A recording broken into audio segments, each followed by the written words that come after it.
Gary Peterson here. Today we're going to talk about spacing. And that spacing, what spacing is the distance between you and the ball, how much space you need between the ball to be really comfortable and really capable. What happens is my racket has to be able to come through in front of my body. So that's as close as I can realistically be. We can get around that, but this is the closest I realistically need to be if I want to maintain my current position and hold my foundation. Right, if it's a bit closer, we just step back, which changes your foundation line back here, and therefore I'm hitting here, which is as close as I am once again here. So this is a very key distance, the distance of your racket between your stomach, or just in front of your stomach for comfortableness, or comfortability, and the ball there. So after that, you go out. I'll just keep my feet relatively here. If I go out further, and I'll go to about there, then after that I've got to really reach. So about there is still comfortable. So I've gone from there, that's almost half a racket, somewhere there. So there is about right. Racket head is about the size, somewhere there, is about the distance. So if I put that hand there, that goes out to about there, that's about comfortable. So it's about a racket head length is where the range that you need to be within your spacing. You just need to understand what's comfortable.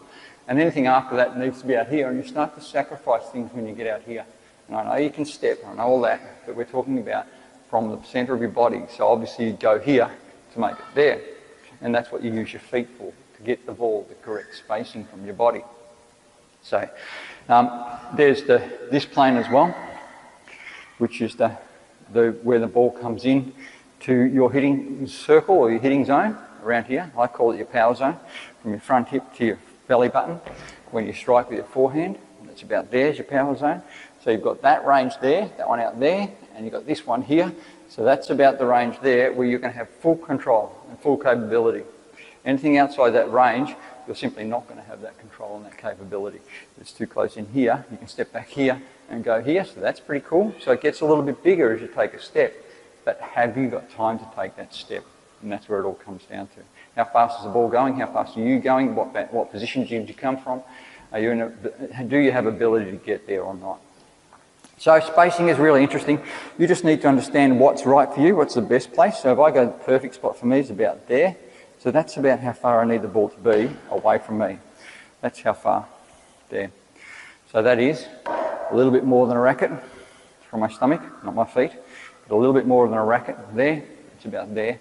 That's about perfect. That allows me not to have to actually sacrifice anything as far as it all goes. It doesn't matter on the height of the ball too, because if I'm going to hit a ball back down here, I can have it closer if it's down lower, because now I can go here and I've still got my foundation and I've dropped my wrist a little bit, and yet now I'm in this. So there's this plane as well that we need to understand. So there's this big circle thing where the ball needs to be in for you to get the right spacing. But once you understand what's right for you, you simply move your feet, get the ball within that zone, and then you play a controlled power body drive or a controlled shot, whatever shot you want to choose, and you go from there.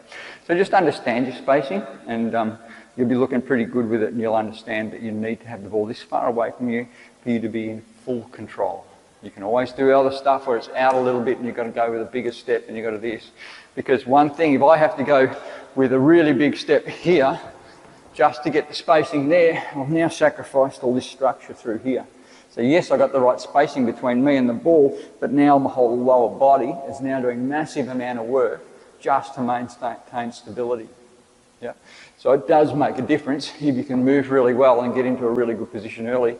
You don't have to sacrifice your foundation, and you don't have to sacrifice your spacing, and then things get really neat from there. So there you go, that's spacing. Spacing comes from here.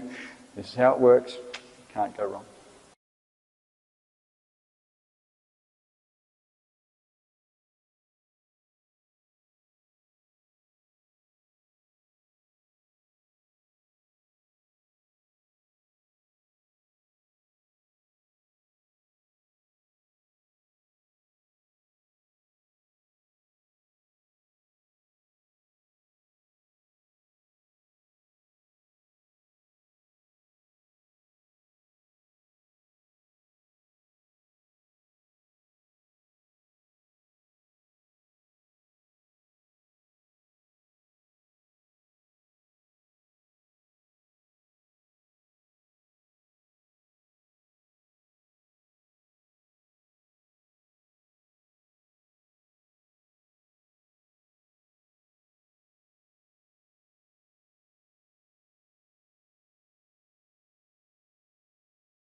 Okay, today we're going to learn the skill of a half volley forehand drop shot. I've got Belle's going to give us a hand today.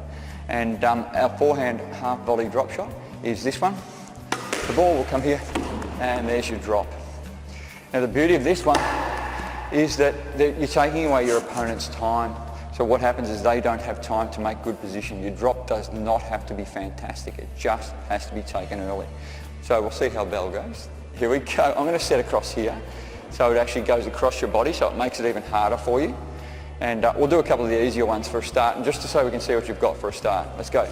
Half volley drop. Right, so she's really taking the ball high from there.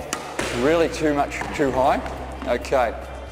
What's happening is she's taking it on the height of the first bounce. So the way we're going to change that is we need to go and get a routine where we actually change her mind in the timing of when she can and is capable of hitting the ball.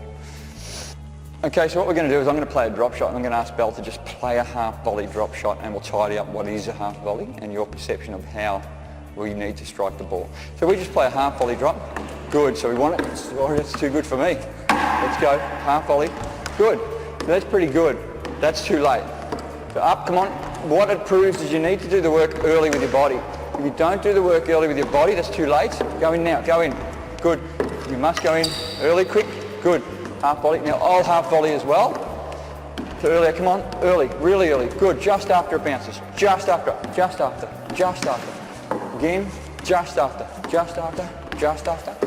Good, earlier, come on. Sometimes you've got to really go in early, early, early. Good.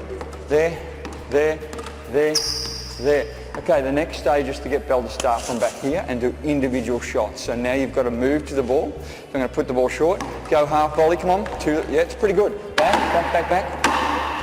And I'm going to ask you to come out with a shuffle. Only because it's the right thing to do, out with a shuffle. There, and that's where you finish. Here we go.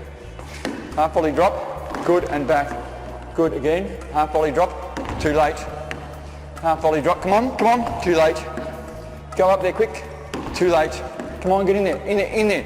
That's the one we want. Again, in there, come on. Too late. Start early when I hit, go.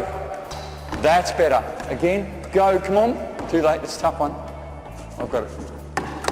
Last two, up, good. And again, up, half volley, too late, come on. Do the work early, early. You've got to really identify the benefit of actually taking the ball early. So you're still a little bit late, but that's all right. Time will actually make that a lot better. So you watch what happens if I do it just quickly. If the ball is there, if I half volley, it's just gone. The ball has just gone really, really quickly. And it's all about your legs. Everything is about your body and not about your hit. Your hit literally goes like this, there to there. So when you hit a half volley, there's your hit, sorry. If as long as it goes up, there's not much in the hit. It just goes in. It's all about body, it's all about legs. So that's how we basically teach it. You get the understanding of what the half volley is first, then you add movement to it. You can make more difficult movement if you like, in other words from back further, and you can change the direction that they come. If I wanted to, I'll show you just another quick routine. I'm going to cross-court the ball. Belle is going to play a boast, and then I'm going to play a drop, and that's the half volley drop I want. I don't care about the boast, I only care about the drop. So if I put the ball nice and short, I'm just trying to pull her back to the back court. Now this one here, I want a half volley drop. Okay, so here we go. Straight half volley drop, you've got to get it. Here we go. Up here, half volley drop, too late.